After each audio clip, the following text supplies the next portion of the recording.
Hey cats, it's me, Ed Midsole Bud here. Today with a running shoe that's set to launch on the 1st of October 2024. This is the super stacked BROOKS GLYCERIN MAX. I have to say it's a beautiful looking shoe in hand, and there's certainly an innovative midsole approach underfoot with something that Brooks are calling DNA tuned. They've got a larger, more aerated foam in the heel and something a little bit more responsive in terms of blend up front. But does it work? Let's find out.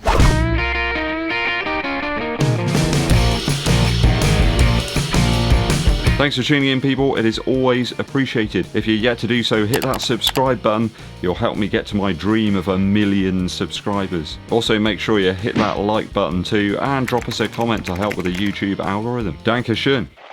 Brooks have sent these over to me for review, but they're not paying me to make this video, nor will they get to vet my views before my valued viewers get to see them. Coming in my size at least, with a whopping 51mm of stack height here, 45 in the forefoot, making for a 6mm drop, which is exactly what Brooks suggest I should have. What I quite like about this shoe already is that the majority of the foam is actually underfoot rather than up and around the back of the foot or sort of splayed out to the sides of the forefoot area. More weighty shoe though, 357 grams or 12.6 ounces for my UK 11, US 12. I think the sample size is about 298 grams. So it's still a reasonable weight there, 10.5 ounces. We've got about 12.2 centimeters in the widest point of the forefoot and about 9.5 in the heel. So a reasonable amount of surface area there. The Shore A durometer score for the outer layer of the foam here is 26. It is very soft. Impossible to measure what's inside of here though without cutting open the shoe, and that's like, you know, damaging a Hendrix owned guitar or something. Outsole rubber measures 58 Shore A, so that's a little bit more malleable and soft than we typically have. I do feel this fits true to size. If you're thinking about picking up a pair, I'd go with your standard Brooks sizing on this one. Straight into it, let's get to the upper first. So a non-gusseted tongue here. It's certainly a lot of padding in it. It's quite plush really.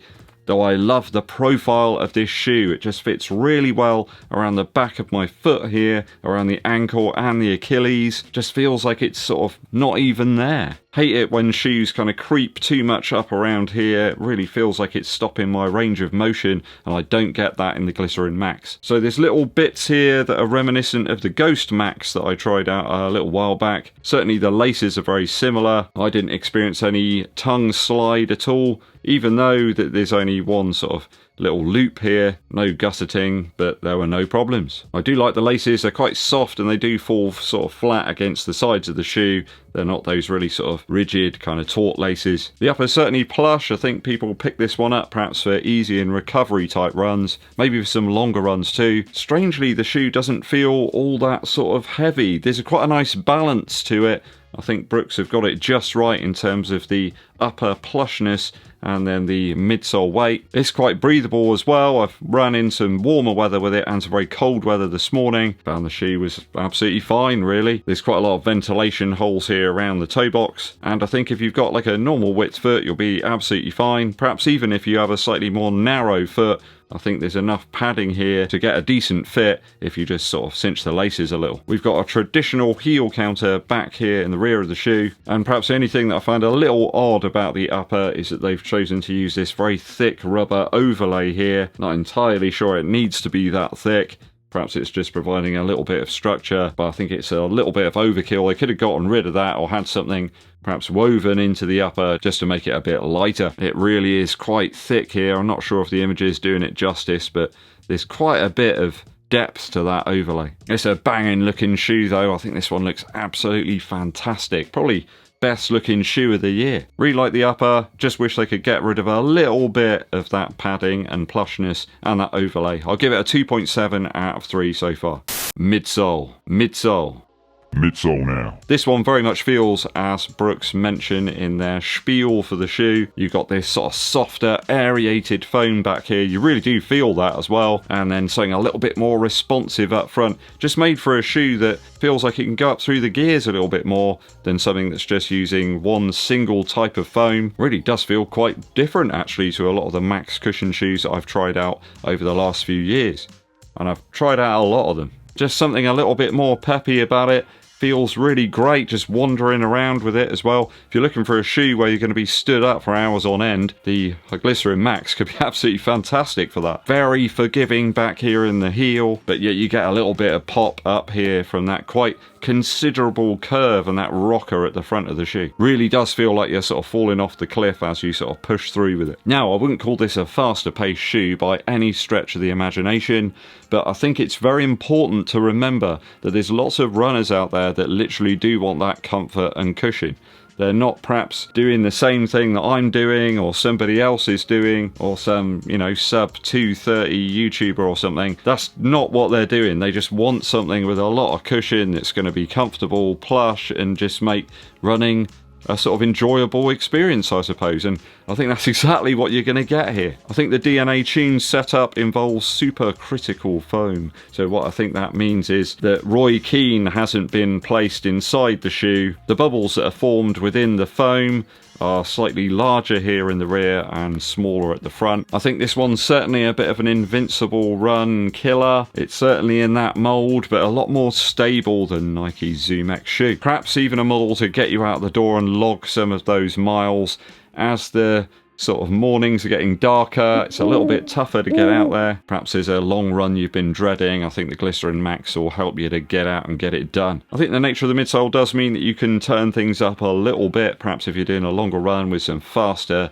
intervals in there, the shoe doesn't feel too mushy or like overblown to sort of stop it from being that type of model. You haven't got that real sinking feeling that you get in some of the Max Cushion shoes. I think it's a really nice departure, and Brooks trying something a little bit different, and it really does come off. It seems to respond to the amount of effort that you put in rather than sort of fighting against you, and I think that's a really cool trait to have in a Max Cushion shoe. Definitely one for the rotation though. I think you can put this in perhaps with some of Brooks' faster models like that Hyperion Max 2 if you want to do something, you know, out and out pacey.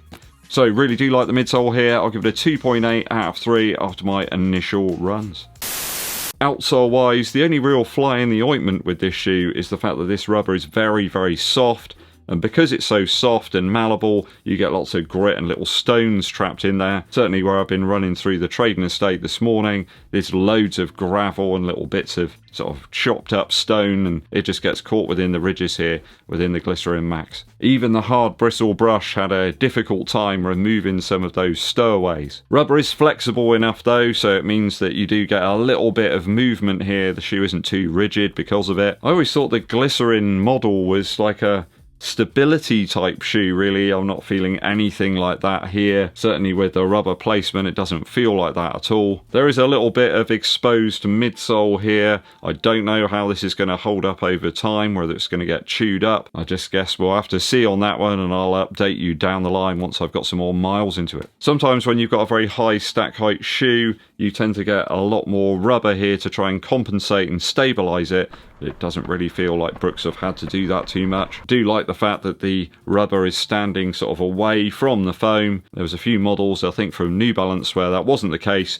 and the midsole got really chewed up quickly. Brooks haven't done that, and it does stand sort of away from the actual midsole material. So unknown rubber here, don't know how it's going to hold up, but it is certainly on the softer side, but I haven't got any significant wear or anything just yet. Felt pretty good going around corners, didn't feel too wobbly whatsoever, quite assured in fact, which is really nice to have in a very high stacked Max Cushion shoe. I'm going to give this one a 2.5 for the outsole so far, just being a little bit cautious on that one because it is very soft stuff here, and there's only going to be more and more debris out there to get caught up in these ridges. Value now. So this one is 180 notes here in the UK. That is a lot of earth credits, especially for a rotation shoe. Perhaps if you're picking it up and you're going to run all of your easy or sort of daily miles in it, then I think actually that would be pretty decent value because the shoe is really well put together out of the box. No dodgy stitching, no weird glue marks. Does actually feel like a sort of more premium shoe, and that is nice to have when there's a lot of manufacturers out there that are knocking out stuff that's kind of second rate sometimes. Just look like a load of spiders have crawled all over some of the shoes with paint all over them, and some of the midsoles are just really shoddily put together these days. This is not one of those shoes. I think the other thing to consider here is this one feels oddly light for the actual measured weight that I've got. It doesn't feel anywhere near the fact it's like over 350 grams. I think it's down to the level of cushion and compression that we've got here in the Glycerin Max. In the heel, you know, you've got Clark with his glasses on working in the office, and then up front it's a little bit more like Superman. Perfect balance of foams, just wish we could see a little bit more of them. So it's another quality shoe here from Brooks. Really been knocking it out the park with the recent ones I've tried. It looks the part and it plays the part. Sort of little to dislike here. I just wish I knew a little bit more about the rubber here on the outsole. That's the only bit that worries me right now. Perhaps in some future iterations they can reduce the weight down a little bit. A few less of those plush elements perhaps, and maybe adjust some of these very angular ridges on the outsole. So very keen to see more of the DNA tuned midsole material in the future. I'm going to give this a 2.7 out of 3 for value after my initial runs. If I've totaled the scores up correctly for the Glycerin Max, we got a 10.7 out of 12 after my initial runs.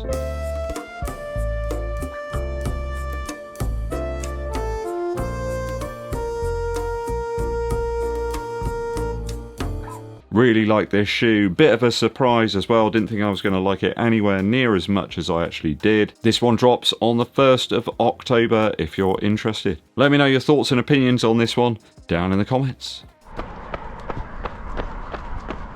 Very quick musical interlude for you. I've been digging back into the Neil Young archives, this time volume 2, so that's his material between 72 and 76. There's a great track on here called Monday Morning, which I think I heard a long while back. It's kind of all about waking up and are you doing the thing that you want to do? Are you sort of working on your own time, as it were, rather than doing some job for somebody that perhaps doesn't appreciate it that much. Got me thinking about the fact that I'm very lucky to do loads and loads of things that I really enjoy doing and I get a lot from. You know, you kind of give a lot, but you get a lot back as well. And hopefully some of you guys are in a similar position where you get to get up on the rainy Monday morning when the wind is howling and you're going to do something that you really enjoy. Beautiful acoustic work on this one from Neil Young, and his voice during that period in that sort of early 70s just sounds so good. It's really pure and sort of fluid.